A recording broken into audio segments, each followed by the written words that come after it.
Okay, we're going to start. Hi, everybody. Welcome. We are doing class number 2 today in our Explorers series. Let me just get to the beginning of our PowerPoint. Okay. So the title here, last time, let's back up a second. Okay, last time we talked about the earliest archaeologists in the land of Israel. Largely, we were looking at non-Jews, right? We're looking at Christians, British, Americans. We had a few Jews scattered in there here and there. Today, what we're going to be looking at are Jewish archaeologists and, really more to the point, Israeli archaeologists. And the title here is a bit of a pun on a famous saying that about the army, which is Am bonet tzava bonet am.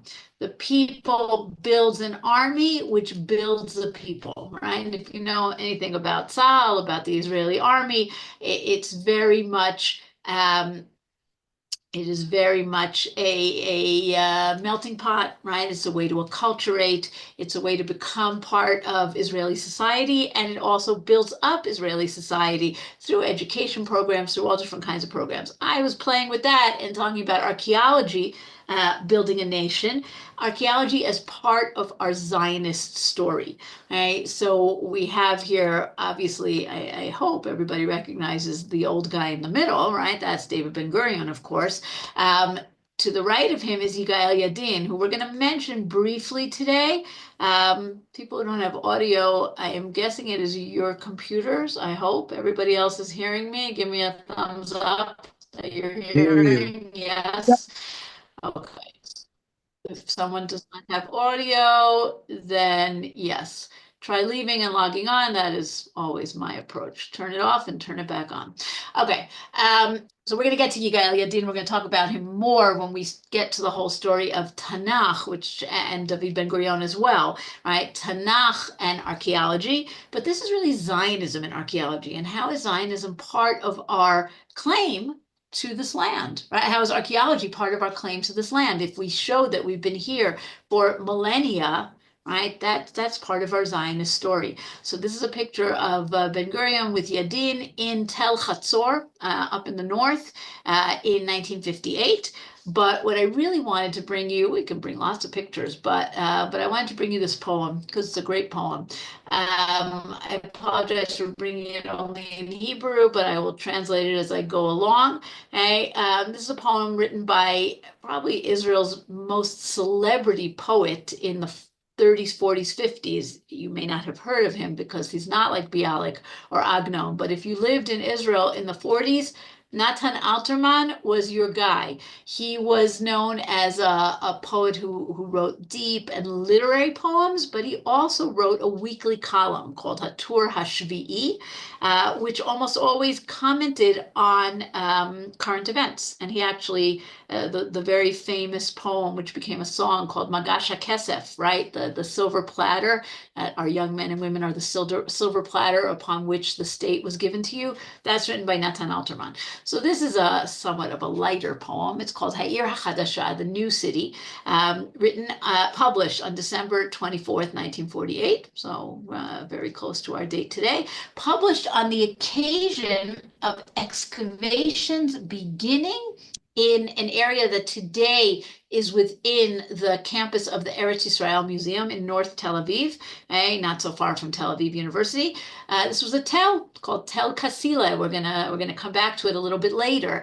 And there were excavations that were done here that showed that it was a Philistine city 3 millennia ago. And this poem is about this discovery. And I didn't bring you the whole thing, just pieces of it. Nistakel ba'uvdot v'nabit gam bareka. We'll look at the facts and also the background. Hine shar chatzer chadarim dira. Here's a gate, a courtyard, rooms, an apartment. Akeret habayit, where's the housewife? Yas'ala lirega b'mea hashminit shelifnei hasfira. She went out for a minute in the 8th century BCE. And he goes on to describe who was here and when and what. And then he concludes in these two very stirring paragraphs. הנס פה אינו ברצפה המוזאית מקדמת מדינת ישראל שבתל. This is the miracle here is not in the mosaic floor that existed before the state of Israel. לא. הנס הוא שזו הרצפה עם הבית נחפרים ברישיון מדינת ישראל. The miracle here is that the floor and the house are being dug with the license of the state of Israel. Tel Kasila was the first site that was licensed by what was the Antiquities Authority then. It had a different name, right, for archaeologist Binyamin Mazar to dig. So the miracle is here we are digging in our own state with our own archaeologists. Et hakrav hayudi shenatash lo lehevel abe even masbir leumot b'misiban, right? The Jewish battle that he is constantly waging, Abba Ibn, right? We know Abba Ibn. He explains it to the nations as they sit around. But now he's going to play with that word, Abba Evan, right? Evan, the father of stone. יפה שמעומק ימים אימא אבן מדברת גם היא באותו העניין. It's nice that from the depths of the past, Mother Stone, right, Mother Earth, is also speaking about the same thing. So in short, right, we can talk and we can talk in the United Nations and all sorts of other forums, but what we can show as our claim on this land is the centuries upon centuries that we've been living here, right? And that's part of our story today is archaeology in going hand in hand with Zionism. Okay, as we like to do, we're going to start with a short timeline. What we're going to be talking about today spans from the time of the British Mandate, when we have the first Jewish archaeologists, not Israeli yet, because we don't have the state of Israel yet, the opening of the Rockefeller Museum under the auspices of the British, okay? And we're going to go into the early years of the state, where we have some very important excavations going on, and the early excavations in the Dead Sea Scrolls. And we're going to continue talk about a very important mission to rescue all kinds of artifacts from caves in the Judean desert in 1960. And then we have this watershed moment, of course, of the Six-Day War, which is a watershed moment in many, many ways, but it also is a watershed moment in archaeology, because suddenly we're able to go and to excavate in the old city of Jerusalem. We're able to excavate in the Golan and in Yehuda and Shomron, right? So we'll talk a little bit about that. Basically, we're going to talk about various places, but we're going to focus it on people, right? On the archaeologists themselves and the places that they dug. But we're going to start with the Rockefeller Museum. Anyone who's been to the British Museum in London or the Metropolitan Museum in New York knows that in the 19th century, right, when all these amazing places were being discovered in Assyria, in Egypt, the custom was take the stuff home with you, right? Bring it back to the British Museum or the Met or the Louvre or your private collection if you're a real robber baron in New York. And in the 1930s, the British had this very interesting idea, which was, why don't we keep the stuff here? Why don't we keep the stuff in the country where it's founded? This is partly because there are a lot of important digs that start to happen in the 1920s and the 1930s. It's partly because the British have a different attitude towards the Holy Land than they do to, let's say, places like Assyria. This is the Holy Land. Maybe the stuff should stay here. And they decide to build a beautiful monumental museum that's going to be a place that's going to showcase the fact that here we are in the cradle of monotheism, the great religions that are housed here, Judaism, Christianity, Islam, the meetings of East and West, the beginnings of Western civilization, right? All of those very, very big ideas. In order to do all those big ideas, obviously you need a money guy. And fortunately for them, John D. Rockefeller Jr., he of Rockefeller Center, is it him or his father or his son? I don't know. Okay, but we all know the name Rockefeller. Was supposed to build a museum in Cairo, an archaeological museum, also under the auspices of the British. That plan fell through. It was supposed to cost $10 million. 1930s, $10 million, right? This is not a cheap building. And they come to him, the British, and they say, look, you could build something in Jerusalem for a fifth of that for $2 million. It's a real bargain. And he says, great, I'm going to do it.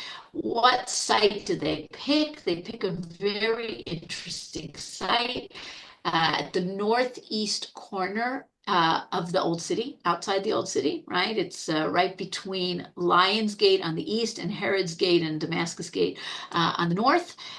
It's a very large site. It used to be an Arab sheikh's private land and villa. It goes on sale. Boris Schatz, the founder of Bezalel, right, of the art school, the first Jewish art school in 3,500 years. He really wants to buy this land. It doesn't work out. And in the end, it's bought for the British Museum. It's meant, we're going to see the architecture in a minute, but it's meant to echo famous structures both in the east and in the west. If you see the courtyard here, if you've been to Spain and to the Alhambra, it's meant to echo that, the pool and this beautiful courtyard. Inside, there are elements that look like cathedrals, but there are also Eastern elements. And the idea is to bring together all these different things. The architect is a British guy named Austin St. Barbie Harrison. He builds a lot of important buildings in British Mandate Jerusalem. And despite his very aristocratic British sounding name, he actually loved the Mediterranean. He lived in Greece, he lived in Israel, he loved it here. And he really combines all these different elements. The picture on the right, okay, is a picture from something that we're going to talk about later. And that's the many, many, many, many fragments of Dead Sea Scrolls that were brought and housed in the museum when it was under Jordanian control between 1948 and 1967. Okay, so that's the other thing that makes this museum famous. But we're going to go back to its founding. Like we said, bringing in all different elements. So they brought in Armenian tile artists named David Ohanessian to create this gorgeous Armenian tile here on the left. Right? In the exhibits, they wanted to showcase, like we said, prehistory, right, and the great empires, ancient empires like Egypt. So you have artifacts from the Egyptian controlled city of Beit Sha'an, like what you have on the right here. But they also wanted to bring in stuff from Judaism, Christianity, and Islam. So there are panels from the Church of the Holy Sepulchre, and there are mosaics from synagogues, and there's what you have here in the middle, which is kind of insane to imagine this happening today. But these are wooden panels from Al-Aqsa, okay? From Al-Aqsa on the Temple Mount. The Muslims were replacing these very, very old, 1,000-year-old wooden panels. And the British said, can we have them? And the Muslims said, sure, right? And they put them in this museum. So it really is an attempt to bring together all the cultures, all the religions. Everybody's going to live here in harmony. Okay, the very first day for the grand opening. This is January 1938. Archaeologists, of course, are coming from all over. All sorts of dignitaries are invited. And there's an archaeologist, a British archaeologist named Starkey, who's working on what eventually is known as Tel Lachish. Okay, out in the Shvela, out in the lowlands, not so far from Beit Shemesh. And he's coming to this event, and he's attacked on the road by Arab terrorists, and he's murdered, which kind of puts a damper on the whole opening ceremonies. But there's this ideal of how wonderful this is going to be, and then there's the reality.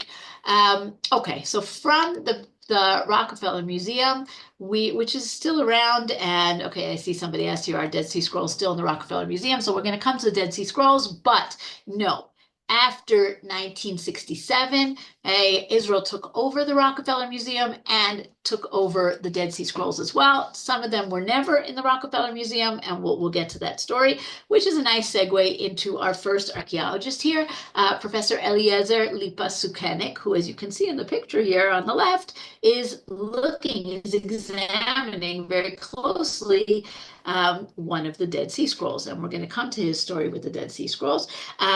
Eliezer Sukenik sometimes gets short shrift. He's described as the father of Yigael Yadin, who of course is the ultimate Israeli archaeologist. Anybody, if you know one Israeli archaeologist, chances are good you know Yigael Yadin. But that's not very fair to Eliezer Sukenik because he was really a very significant person in his own right. He was one of the founders of the archaeology department in the Hebrew University. He did the very first Jewishly run dig in Beit Alpha. We're going to see that in a minute. Over here on the right, the picture on the bottom right here. This is called, this is on the campus of Hebrew University on Mount Scopus, founded in 1941. It's called Beit HaNechot La'atikot HaYudim. Beit HaNechot is an old word, a biblical term for a treasure house. It's in Sefer Yeshayahu. Okay, and this was meant to be the treasure house for Jewish antiquities. And the idea was that all Jewish antiquities were going to end up in this building. Sukenic plans it. There's a South African donor who funds it. And it's meant to be what today we know the Israel Museum is. Why doesn't it become that? Because like everything that was planned for the Mount Scopus Hebrew University, it's all broken up by what happens in 1948, right? 1948, the city is divided. Mount Scopus stays in Israeli hands, but as kind of a military post, you can't get there back and forth there. So the Hadassah Hospital that was supposed to be there is not used. And the Pantheon of Graves that was supposed to be there is not used. And the treasure house of the Jewish people also, the Israel Museum is created instead. But this was the original idea, was that the Museum of Archaeology and Antiquities was going to be on Mount Scopus, and it was planned by Eliezer Sukenic. Another project that he takes part in, very, very significant project, is what you see here on the top right.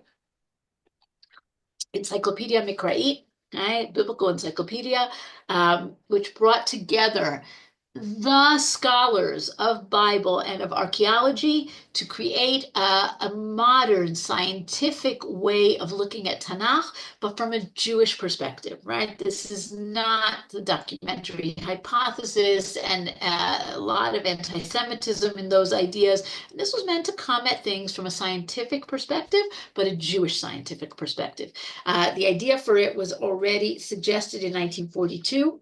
But the first volume only comes out in 1947, which is also a very dramatic year in Israel, right? If you think about those years, 1942 to 1947, and what's happening to the Jewish people in Europe, in Israel, it's insane to imagine that this scientific endeavor is going forward, but it really is. And in the introduction, Sukenic writes that really it took so long to get out. It was very delayed because of the events in the land, Ha'ma'ora'ot ba'aretz, V'hatzla'ot ha'kashot she'avru al Yerushalayim, and the hardships that happened to Jerusalem. Right, that's very much playing down what's going on. So Encyclopedia Mikra'it, he was the editor, one of the editors, and really one of the people, the brains behind this project. He first comes into the public light in archaeology in a place called Beit Alpha. Okay, Beit Alpha, if you have in the map here, right up here in the Jezreel Valley, not too far from Beit Sha'an. Two kibbutzim founded there, one called Beit Alpha, one called Hefsiba. And as the pioneers, as the farmers are working the ground, they hit something that is clearly not dirt, and it's a mosaic floor. And they call in Sukenic, and he calls in other people from Hebrew University, and they start to uncover it, and they discover this magnificent synagogue floor mosaic, which you can see here on the right. You can go see it in Beit Alpha. Almost everything you see is original, not restored. Yes, they it up, right? But it's in amazing, amazing condition. And you can imagine these guys, these farmers, right? They're chalutzim, they've come back, they want to be returning to the land after centuries and centuries, and suddenly they're getting this hello from their ancestors from the 5th, 6th century of the Common Era. And we know when it's from because there's an inscription on the bottom that tells us in Greek when this floor was made, when the synagogue was renovated. So it's really, it's a perfect example of what we're talking about, that here are these guys coming back to the land and they're discovering their antecedents and connecting up to them. So Sukenic runs that excavation. And Beit Alpha is fascinating. Since Beit Alpha, we've uncovered dozens of ancient synagogues, many of them with mosaics. But this is the first time that archaeologists are confronted by a synagogue that has all these things that you say, whoa, wait a second. This doesn't sound like what the rabbis are talking about. There's images here. And not only there are This guy images going to from the never take biblical that. story, Oh, yeah. right? Oh, You have this image here of the Akedah, right? The binding of Isaac. So you've got images of a biblical story. Okay, yeah, maybe we don't like that so much, but at least it's a biblical story. But we also have images of the zodiac. Take a look on the right here. We have the zodiac. We have women dressed up to portray the seasons. We have an image of Helios, the sun god, with his chariot. What the heck is going on here, right? And this is the beginning of reassessing this whole idea of what was accepted. Did people follow everything the rabbi said about imagery? Were there different ideas? And it's just began a fascinating conversation about what is Jewish art, which is still ongoing today because we're still finding all kinds of things that were clearly made by Jews and sometimes were in synagogues, and yet they seem to us to be, wow, how could they have had that? So we won't go too much into that, but it's just interesting to know about. The other thing Shukenik is famous for is the story of the Dead Sea Scrolls. Okay, I think we all more or less know the story. We'll just tell it very briefly. Right over here, where I made it nice and purple on this map of Israel. Okay, you have the area of Qumran and of the cliffs there. One day, late in 1947, a Bedouin boy from the area goes out with his flock of goats. One of the goats runs up the cliff, escapes into some cave. He's looking for it. He throws a stone in. He hears a sound. He kind of feels his way into the cave and pulls out not a goat, but a jar. And in the jar are scrolls. And he doesn't know what these scrolls are. Eventually, he brings them home. The Bedouin tribe bring scrolls to Bethlehem, okay, to an antiquities dealer named Khalil Iskander Shahin, who's known as Kondo. Kondo has a buddy whose name is Eliezer Shukenik. Okay, and he calls him and he says, why don't you come out and take a look at these and see what they are? And he comes and he says, I know this text. This is the book of Isaiah. But I think based on the way the letters are written, I think this might be going back 2,000 years to Second Temple times. And that's an astounding thing. Nobody has ever found anything this old. It's huge. 3 of the scrolls are bought by Shukenik. They're actually bought on a very interesting day. They are bought on November 29th, 1947, the day that the United Nations votes on partition, votes to create a Jewish state and an Arab state in Palestine. So yet another Zionist archaeology connection. Okay. But there are 7 whole scrolls that were discovered, besides the countless fragments that are going to be discovered afterwards. Okay, Shukenik buys 3 scrolls. The other 4 are sold to somebody named Mar Samuel, an Orthodox patriarch, right, Christian Eastern Orthodox patriarch in the Old City.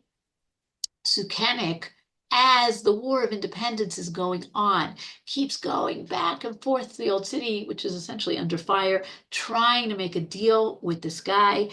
He won't sell it. And when he will sell it, he can't get the money. And it just doesn't happen. And Shukenik passes away in 1953.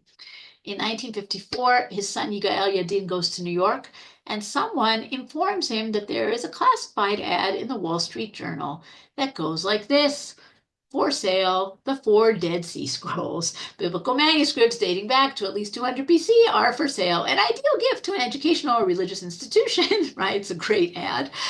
This is really the ad. In the Shrine of the Book in the Israel Museum, you can see a copy of this ad. The patriarch needed some cash.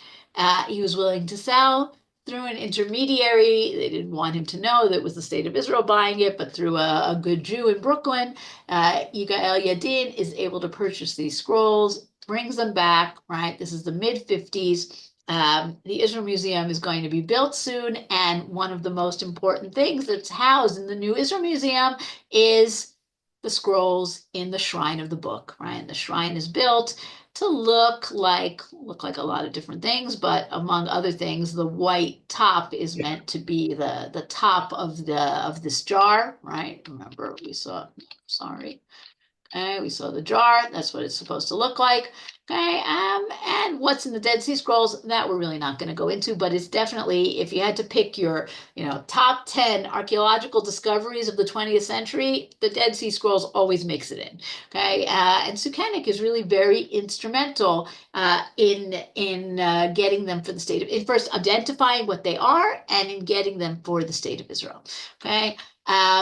Before we leave Sukenik, we're just going to talk a minute. He has a famous son, but he also has a not quite as famous, but also very important wife. Okay, Chassia Sukenik was a real pioneer in early childhood education. Okay, she started out running a gan, running a children's kindergarten.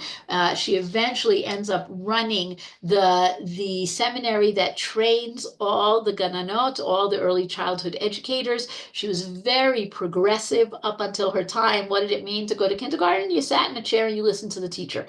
She was the one who started to do, no, we have to be active, we have to be experiential, we have to go out and see nature. And that was, she doesn't look so, revolutionary, but she really was. And the other thing that she did that was a very big deal was she insisted that her gan be in Hebrew. Now you say, well, that's not such a big deal. And in 1913, there was something called the Language Wars. That's what you see in the poster over here. Ignited by the Technion in Haifa, which wanted its language of instruction to be, of all things, German. And Hebraists in Israel fought back, and they said, no way, we're followers of Eliezer ben Yehuda. Hebrew is our language. We want everything to be Ivrit, and it was a real battle, and the Hebraists won. But a more conservative chain called the Ezra chain, right, from Hildesheimer Seminary in Germany, they wanted education to be in German. And Chassia's gan was in the Ezra, world, and she refused. She pulled out. She created her own gan in Hebrew, and not so simple, right? She had to commission writers, poets to create Hebrew songs, Hebrew poetry, Hebrew stories, because they didn't have them. So Chassia Sukenik, maybe not as famous as her husband or her son, but very important. Okay, Yaakov Finkerfeld is a very sad story because it's really a life cut short. Although we'll see, a lot of these archaeologists did not live to very long days, but his life really was cut short by a terror attack. Yaakov Finkerfeld was an architect as well as a researcher, not technically an archaeologist, but he was very interested in archaeology. His specialty was he was interested in synagogues. In 1948, excuse me, in 1948, when we lost the old city, we still were able to hold on to Mount Zion, right? If you see the picture over here, Sephardic Synagogue of Mount Zion, established during the War of Independence, 1948. On Mount Zion is a very important place called Kever David, the tomb of King David, and just very much harmed by the snipers, by the bombs, by all the battles. Just as a side note, Jews had not been allowed into Kever David for centuries. The Muslims had controlled it, and with very few exceptions, Jews were not allowed inside. So when we took over Mount Zion, Finkerfeld was in charge of the renovation of Kever David to open it up for visitors. Just FYI, it became the most important Jewish religious site between 48 and 67 because you couldn't go to the Western Wall and you couldn't go to the Temple Mount, and you couldn't go to any place in the Old City, but you could go to David's tomb. So he's involved in renovating it, and in renovating it, he uncovers a large chamber underneath, which he suggested might have been a synagogue from Second Temple times, and also helps us to understand a little more, was this really King David's tomb? Was it a tomb that goes back to First Temple times, right? Very interesting question, and he's part of that whole story. What happens to him?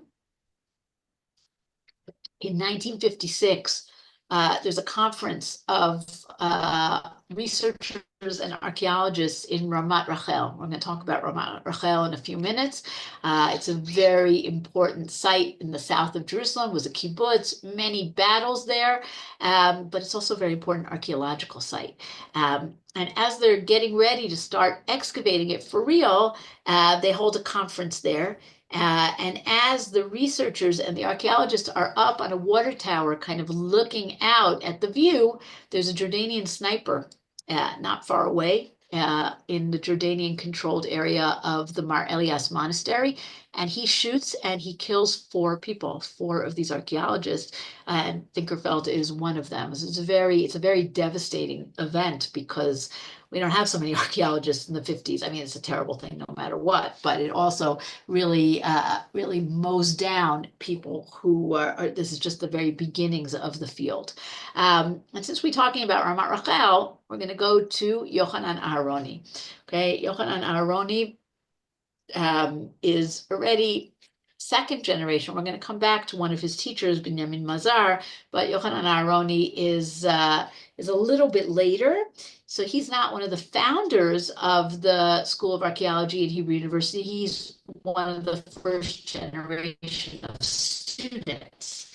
Okay. And he studies in Hebrew University under Binyamin Mazar. Then he's hired as a teacher. He teaches there until 1968. And then he moves to Tel Aviv University for the rest of his career.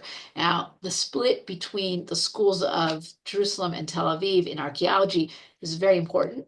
That's something we're going to come back to in our 4th class when we talk about Tanakh and archaeology. I keep saying we're going to come back to it. Really, we will.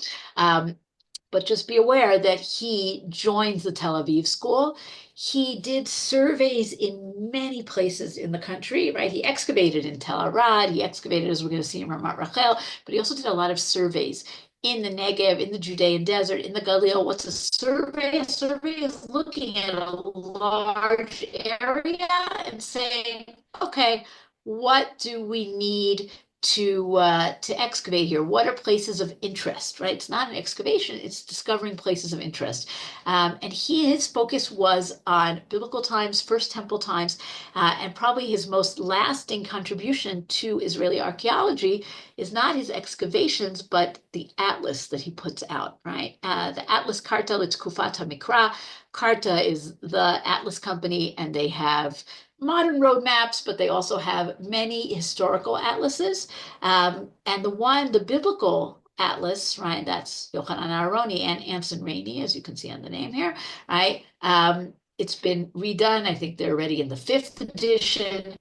But it's very important if we talk about Encyclopedia Mikra'it as like the encyclopedia modern way of looking at the Bible with using science. The atlas is a much more user-friendly, right? Maps that show you things like where are the ancient kingdoms of the Fertile Crescent, right?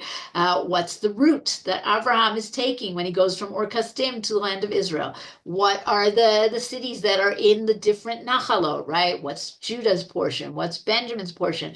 What were the battles that happened, right? All of these things, it's an indispensable tool for anyone who is teaching Tanakh and wants to understand the land, and that's really a major contribution that he makes. So very, very significant. Of his digs, we're just going to talk about Ramat Rachel. Okay, Ramat Rachel we already mentioned, but just to understand, southern area of Jerusalem, originally founded as a kibbutz outside of Jerusalem. Today, it's within the city limits of Jerusalem. It's essentially the archaeological site is discovered. The kibbutz is created already in the 1920s, and it's always known battles because it's always been in a border area. So in 1929 riots, they had to leave, then they come back, and in the battles of the War of Independence, they are attacked by both the Jordanians and the Egyptians. Fierce battles, the kibbutz falls and is regained 3 times until finally in 1948, when the war is over, it remains in Israeli hands. But between 48 and 67, it's on the border with Jordan. So it's a very, very vulnerable place. And because of that, the army has to come, the defenders, the residents of the kibbutz dig trenches, dig bunkers. And while they're doing that, they come upon archaeology, right? And it's very hard to excavate there because of all the battles that take place. But Yochanan Aharoni comes along, digs here in the 50s, late 50s, early 60s, and discovers that this is some kind of a very important compound. It has elements of royalty. So you can see these are copies, but these are called Proto-Aeolic columns, capitals, sorry, Proto-Aeolic capitals. These are found in sites in the land of Israel that were royal cities. They're found in Chatzor and in Ir David and in Megiddo and in Shomron, right? So if we're finding them in Ramat Rachel, it's telling you this is someplace royal, someplace important. Okay, we also found like sort of miniature ones of them as a window balustrade. Yochanan Aharoni also found elements of stones that had traces of red paint on them. Now, all of these different things combined with his being able to date this place to the 600s before the Common Era made him say, okay, this is a palace that's built by somebody that Jeremiah castigates for his greed and his being a terrible king, right? This is Yirmiyahu Chaf Bet. Hoy boneh beito below tzedek, liotav below mishpat. He who builds his house with unfairness and his upper chambers with injustice. Who is this? This is King Jehoiakim, okay, one of the last kings of Judah, famously evil king. And Yochanan Aharoni is sure that this is Jehoiakim's palace, his summer palace. We know he has a winter palace in Jerusalem. This is outside of Jerusalem. This is a summer palace. Today, excavations in Ramat Rachel lean in a different direction, but Aharoni, and this was very much in the spirit of the times, he goes to the president's house where there are Bible sessions and researchers who present their findings, and he reads out these psukim, which of course are very powerful, and he says, I found Jehoiakim's palace. Okay? Again, did he? Today, researchers say, no, this is a palace that was controlled by outsiders, Assyrians, Babylonians, Persians, using elements of Judean and Israelite architecture. Okay, things change, different theories, different times. Okay, one of the very significant archaeologists, both in terms of his being a teacher to many later students, as well as actually not just like a academic family, but his real family are an archaeological dynasty. So this is Binyamin Mazar. Binyamin Mazar already is in the beginning of Hebrew University archaeology. He's one of the early people to dig in Beit Sha'arim, okay, and he continues to dig after the Six-Day War, so his career really spans pre-state, in the state, and post Six-Day War. So here's a picture of him as a very young man. And the picture on the right here is kind of in the middle of his career. If you remember, way back 40 minutes ago, we talked about Tel Kasila. All right, Tel Kasila, that was this site in what today is Tel Aviv, then it was on the outskirts of Tel Aviv, that was excavated and turned out to be a Philistine period town. But its significance is not in what they found. They found important things, but there are other Philistine sites. It's not the most exciting site. Its significance is that it's the first site where the state of Israel gave an archaeologist a permit, a license to dig. Okay? And Binyamin Mazar is the guy who gets that license. So that's really its historical significance today. If you want to see it, go to the Eretz Yisrael Museum and you can actually see the Tel. There's temples there, there's streets, and it's interesting. But he starts out his career in a place called Beit Sha'arim. Okay, Beit Sha'arim, you can see on the map over here, not so far from Haifa, right, on the edge of the Jezreel Valley. This was a place that its Arab name was Sheikh Abrech, and that's how everybody knew it. It was guarded. It was an Arab town. It was not a Jewish place, but Jews wanted to have a presence there. And one of the early members of Hashomer, right? The guards, the Hebrew guards, the Jewish guards, somebody named Alexander Zaid. He goes over there to kind of guard it. He's eventually murdered by Arab terrorists. But before that happens, he's kind of sees himself as an amateur archaeologist. And he explores around and he sees that there are caves there, which had already been seen by other people. And he goes in and he sees an inscription and he sees a menorah and he writes his buddy Yitzchak Ben Tzvi, right? All these guys know each other. And he says, look, there's stuff here. Send your friend, Binyamin Mazar, Binyamin Meisler, right, is what he called him. Hadn't changed his name yet. Send him to check things out. And Binyamin Mazar and another important early archaeologist, Nachman Avigad, they come and they start to excavate. They dig here in the 30s, and then they dig again in the 50s, and they find remains of a town, which we now say is Beit Sha'arim. Beit Sha'arim, according to the Gemara, is the home of Rebbe Judah the Prince, of Rebbe Yehuda HaNasi. Very, very important place. And they find this amazing necropolis, right? They find caves, burial caves, all over the place, filled with fabulous sarcophagi and what we're pretty sure is Rabbi Yehuda Nasi's grave, right? It's really an amazing thing. So they come, they dig here. Why does this become such an important necropolis? Because like a lot of places, if you have somebody famous, important, holy buried there, other people want to come and be buried there too. And in their excavations here, they really discovered that you had people coming from all over the Jewish world. We have inscriptions from Palmyra and Alexandria and all different places, different languages. And as we're going to see, a lot of different cultural connections.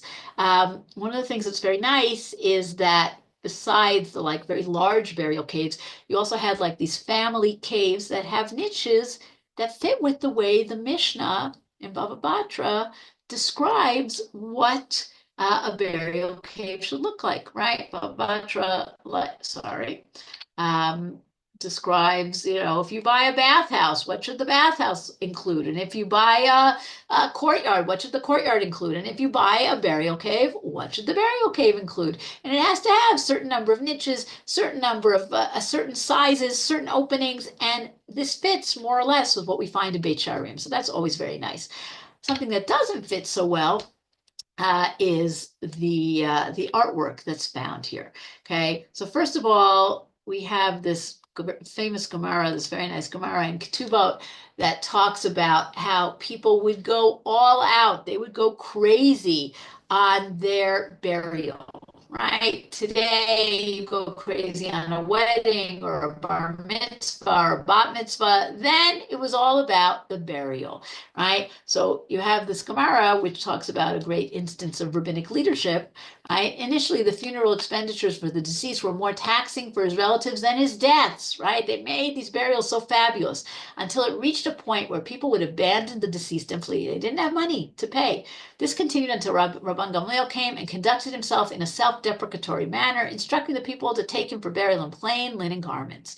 And all the people followed his example, right? It's very nice. The Gemara says Rabban Gamliel was a true leader. People followed his example. It's very nice, except it wasn't always true. Okay, and people still went all out, keeping up with the Cohens, doing something fabulous. Not only did they go all out, but they often did things that, let's just say, the rabbis would not have been so pleased with. So here, this is probably the most egregious example.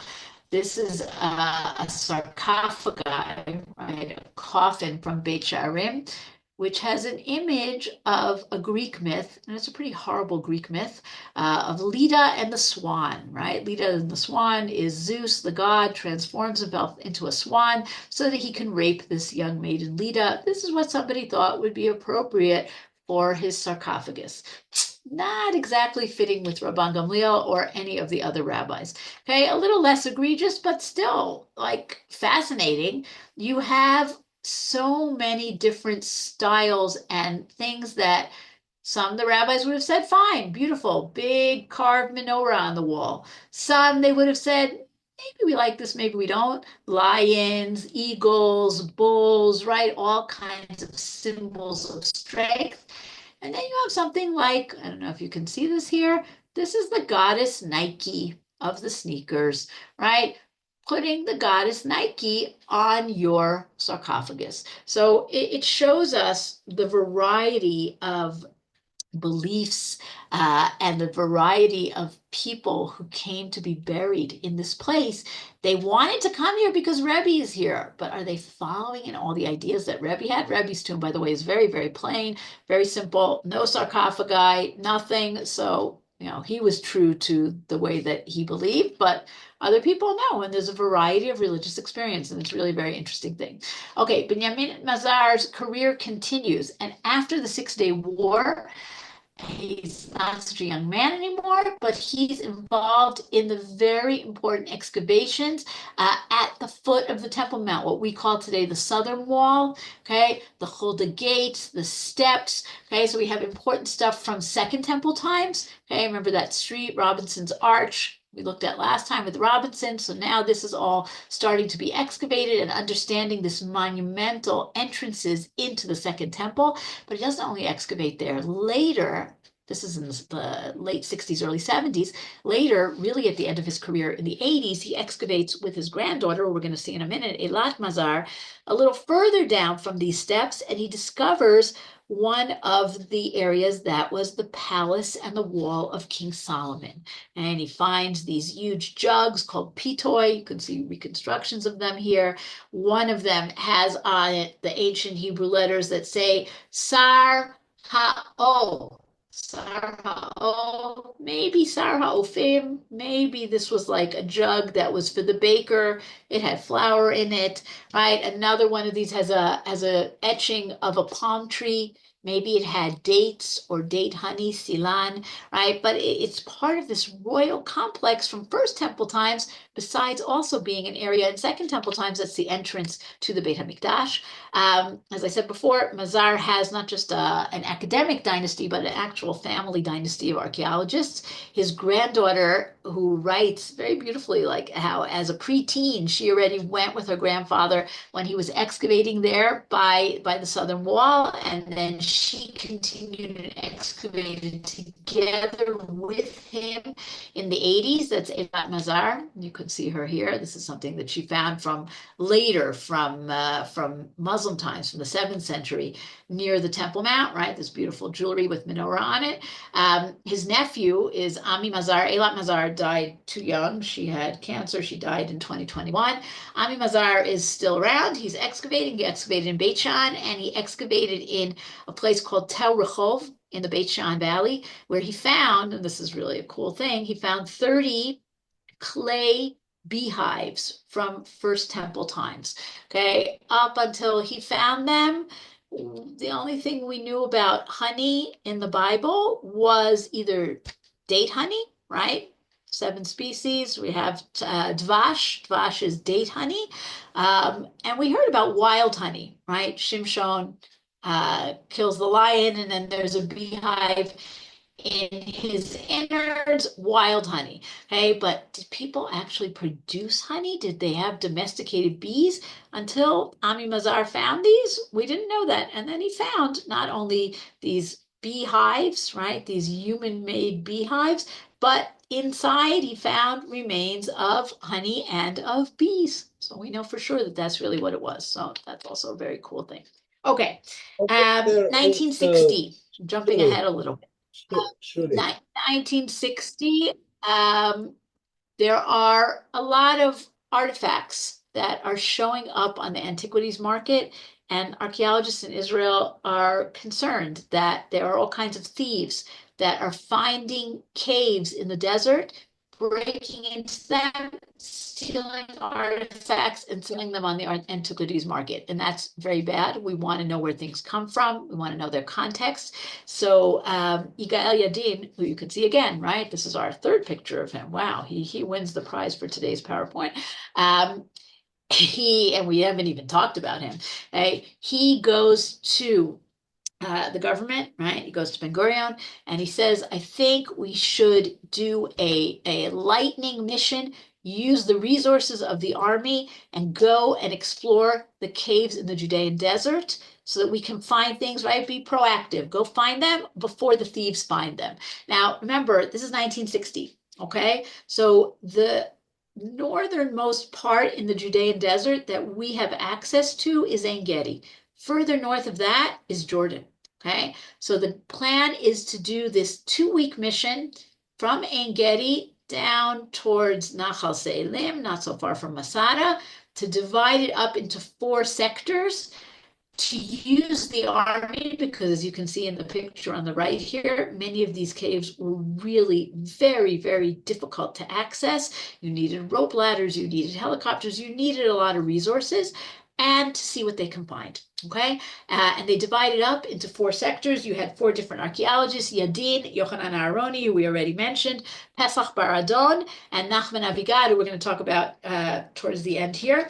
And they don't know what they're going to find. They really don't know. Yadin gets the northernmost section. He's kind of pessimistic. He's like, oh, they're not going to find anything there. He actually has the most exciting finds. So we're going to talk about 2 places, actually. Okay. Something called the Cave of the Treasure in Nachal Mishmar. Okay, Nachal Mishmar, not in Yadin section, in Pesach Bar Adon section. And they find this incredible treasure, more than 400 pieces, scepters and balls and crowns, right? Nobody knows what these things were used for. When archaeologists don't know what something is used for, they say, oh, ritual. It must have been used for ritual purposes. There was some kind of temple here. The catch is, the fascinating thing is that this goes back to what's called the Chalcolithic period, meaning before the Canaanites. More than 5,000 years ago, there's some temple out here in the Judean desert. What did they worship? What did they believe in? We really don't know a lot about it, but they created these beautiful, beautiful objects and hid them in the caves here. Okay, so that's one amazing find. The other amazing find is from 1,800 years ago. Okay, and that's from the time period of Bar Kokhba. Okay, from Bar Kokhba, in something called the Cave of Letters, Yadin finds caches of documents, amazing documents. This is one that was found wrapped up. Okay, we're going to see what they are in a minute. Why are there documents in these caves? So basically, what happened during the Bar Kokhba revolt is that people left their homes. First, they hid out in underground caverns in their towns. But as things started to get worse, as the Romans started to be successful, the Jews escaped through whatever canyon, whatever wadi was closest to their towns, and made their way out to the Judean desert. The Judean desert is always a place of refuge. They took stuff with them. Okay, some of the stuff shows that they were really well-off families, and they also packed their stuff really well. This glass dish did not come. Yadin jokes in his book. He writes, when we unwrapped this, it was very, very painstakingly wrapped up. He said, I half expected to turn it over and see made in China on the bottom, because that's how perfect it was. Okay, they took their dishes with them. They took clothing with them. We found examples, pieces of dyed cloth. These were people who had resources. They took, and this I think is the most heartbreaking thing, they took their keys. That's what this is on the right. They took their keys with them. They thought they were going to go home again. They didn't go home again because the Romans are victorious. The Bar Kokhba rebels are viciously put down. The homes are destroyed. The villages are destroyed, and people don't go home again. And these items stay in the caves. Now, Yadin finds a few things that are fascinating. One, he finds a cache of documents of somebody named Babta. Babta was a lady who was married a couple of times. She had a rather complicated life. She owned property. She tried to defend property. She had divorce documents. She had property documents. What's so interesting is that by seeing her documents, we get a glimpse of the legal system of the time. And this is for anybody who's been learning Daf Yomi, right? Just last week, this week, we've been talking about different types of documents. And some are called tied documents, get mikushar, right? A document that's tied and sewed up with signatures on the outside we have documents that look just like that from Balta's archive. So it's really fascinating to see where these documents look like what the rabbis talk about, where they diverge from them. It's an amazing discovery. But the discovery that really made headlines was that Yadin found documents that were written by a guy. I hope you all can see this. I'll annotate it. Okay. That were written by a guy who signs his name Shimon ben Kuzba, or Shimon Nisi Israel. Who is this? This is Shimon bar Koziba. We know better as Shimon Bar Kokhba. Up until now, we only knew about Bar Kokhba from what other people wrote about him, Romans, the rabbis. Here we have letters that he wrote himself. So really very, very, very exciting. Okay, we will finish up with Nachman Avigad. This was just a continuing saga, like literally a minute before October 7th in September 2023, in another cave down near Engedi. 4 swords from Roman times, completely intact, perfect, beautiful, with their scabbards, with their outsides, were discovered. So that's just the Bar Kokhba story is not over yet. Okay, Nachman Avigad. We will not do this story justice, but we'll do it quickly. Nachman Avigad, contemporary of Mazar, with him in Beit Sharim. But again, when he's older, he is asked after the 6-Day War to take on this huge project of excavating the Jewish quarter, right? The Jewish quarter, which had been super densely built up, as you can see here in this photograph from before 1948. Jordanians come, destroy the synagogues. Here's the Chorva, here's the Tiferet Israel. And when we come back in 1967, we have what he writes here, this extraordinary event. It seemed the old city would never reveal its secrets, and only an extraordinary event would create a situation where it would be possible to do serious excavations in Jerusalem. And that extraordinary event, of course, was 1948, the Jordanians destroying and then not building very much, so that when we came back in 67, okay, we were able to excavate and construct at the same time. And 14 years of intense excavation in the Jewish quarter while the Jewish quarter was being built. And again, this is really like, we should be doing this for an hour. We're just going to do it in 2 minutes. Avigad found evidence of the wall of the city from Chizkiyahu's time and fortifications from the time of the Babylonian attack and the Khorban. He found incredible, beautiful houses of the Kohanim from Second Temple times. Okay? And he found the street, the main street of the city from Roman Byzantine times from the Cardo. Okay, so we really have amazing, amazing discoveries, and that's our post-67 reality. Okay, I see we have many comments, so let's see in the 3 minutes that we have what we can look at. Okay, sorry, let's just go back to the beginning here. Dead Sea Scrolls, earth or soil, not dirt. Okay, mosaic floor at Beit Alpha. No, the mosaic floor at Beit Alpha is in Beit Alpha. It's not in the New Archaeological Museum, but if you like archaeology and you are in Jerusalem, the New Archaeological Museum is very nice, and they do have a lot of interesting stuff. Yes, amazing discoveries in Chukok. Again, expanding our understanding of what was accepted in a synagogue, right? Which is fascinating. King David and Kever David is a longer, more complicated conversation.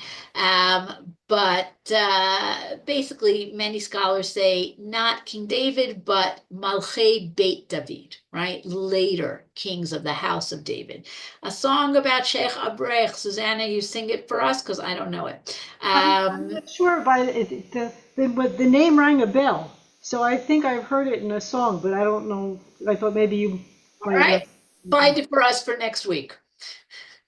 Dead Sea Scrolls have been displayed in a lot of places. Yeah, also in Toronto, where they had protests by Palestinians who talked about how they are true Palestinian artifacts. Yes, always fun to hear these kinds of things.